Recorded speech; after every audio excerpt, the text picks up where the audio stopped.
Allah udah sampai ke tahap ngebiarin dia. Dan ini adalah paling bahaya dalam hidup seorang hamba. Ketika dia dicuekin sama Allah. Kalau Allah masih perhatian sama dia, ketika dia salah Allah tegur. Ketika dia salah Allah kasih kesempatan. Ketika dia salah Allah kasih ujian. Supaya apa? Supaya dia insaf, terus dia balik kepada Allah Subhanahu wa taala. Kalau orang masih dikasih ujian, masih dikasih musibah, masih ditegur sama Allah dengan niat supaya dia balik, sebetulnya Allah masih perhatian sama dia. Justru ketika ada orang yang bikin dosa terus Allah biarin aja, nggak ada masalah setelah dia bikin dosa dan seterusnya, kayaknya hidupnya tuh lempeng, nyaman. Sebetulnya Allah lagi nyuekin dia, dan dicuekin Allah itulah seburuk-buruk kondisi seorang hamba. Makanya ada surat pembukaannya itu adalah kata-kata cuek.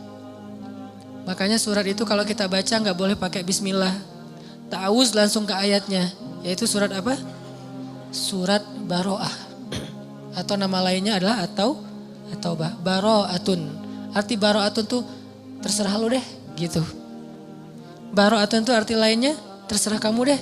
Atau saya udah nggak mau ikut-ikutan ya. Atau bahasa lain udah cuek aja deh, biarin aja dia sendiri. Atau bahasa sosmednya Allah unfollow sama dia. Masih mending unfollow, masih bisa dilihat di history ya. Di blog. Ini Baro'atun. Kalau dalam bahasa surat yang lain, zarhum. Biarkan mereka. Yakhudu wa yal'abu, bersenang-senang, bermain-main. Ini paling bahaya. Dan orang dalam kondisi kayak gini kadang-kadang kegeeran. Cuman kita husnuzon ke Allah, Allah gak baro'ah sama kita. Jangan sampai ada kesan gini teman-teman. Kita dulu mungkin pernah mengalami masa-masa yang kelam gitu ya. Atau kalau bahasa ustadz mah, atau bahasa fikih jahiliyah.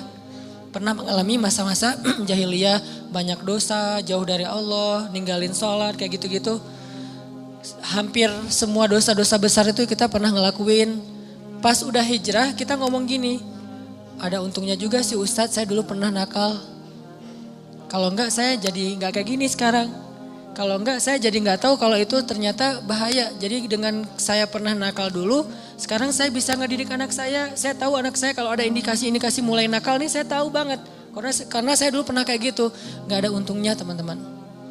Yang harus kita syukuri bukan kita pernah nakal. Yang harus kita syukuri kita pernah nakal tapi Allah masih kasih kita kesempatan. Itu yang kita syukuri, kesempatan tuh. Sampai akhirnya kita bisa berhijrah, Allah kasih hidayah, itu yang kita syukuri. Alam yajidaka yatiman fa'awa wa wajadaka dhallan dhal. Kenapa dhal itu kayak panjang bacanya? Karena sesat jauh gitu kan ya. Kita pernah tersesat jauh. Dan tersesat itu bukan hanya soal akidah, tersesat dalam masalah ketaatan, kita nggak taat kepada Allah, tersesat jauh, sibuk dengan dunia, kemudian kita foya-foya jauh banget dari Allah. Wa wajadaka dhallan fahada. Allah tarik balik kepada kebaikan.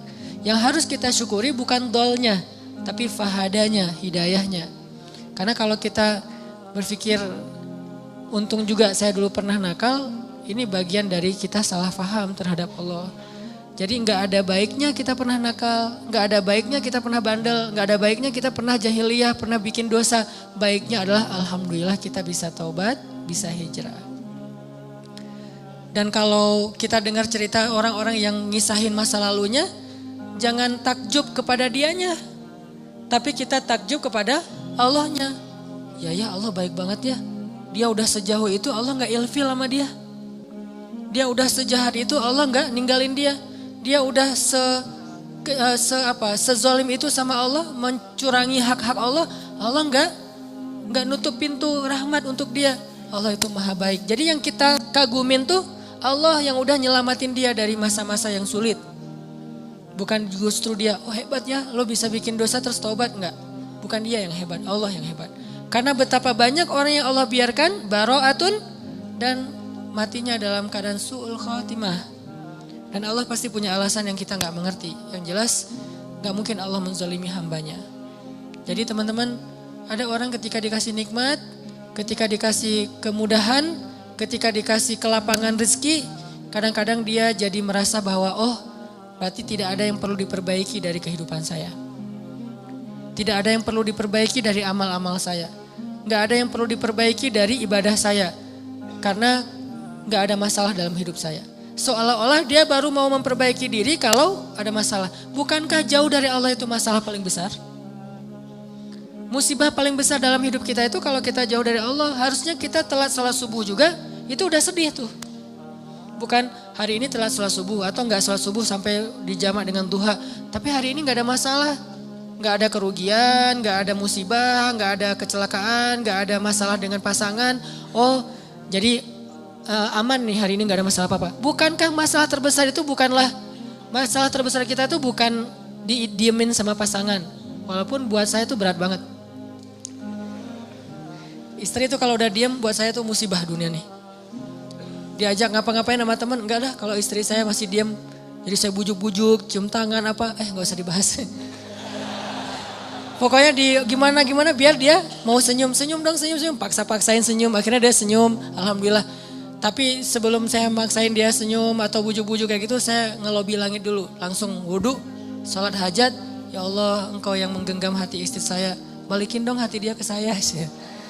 Pas selesai assalamualaikum, pas ke kiri udah ada dia sebelah sih. Drama banget sih. Nggak penting banget cerita kayak gitu. Yang jelas teman-teman, masalah terbesar kita bukan dicuekin oleh orang yang kita sayangin. Masalah terbesar kita bukan ada musibah atau kecelakaan di jalan. Masalah terbesar kita bukan nggak dapat proyek, tender kita nggak gol gitu. Masalah terbesar kita bukan sakit. Masalah terbesar kita dalam hidup kita itu adalah ketika kita jauh dari Allah SWT. Bisa jauhnya hari ini target tilawah gak dapat. Bisa jauhnya sholat gak khusyuk. Bisa jauhnya sholat kelewat. Bisa jauhnya apalagi akhlak gak benar. Kok jadi hari ini saya kepancing emosi. Bisa jauhnya ada orang butuh pertolongan, ditolong oleh orang lain duluan, bukan kita. Padahal kita butuh nolong dia. Jadi bukan dia yang butuh kita, tapi kita butuh nolong dia supaya Allah nolong kita. Tapi hari ini gak ada yang datang ke rumah kita. Kan sedih tuh harusnya ya. Biasanya setiap hari ada aja yang minta tolong ke saya. Tapi hari ini kok gak ada ya. Itu harusnya jadi masalah besar buat kita. Itu aja udah bisa bikin kita gak kegeeran.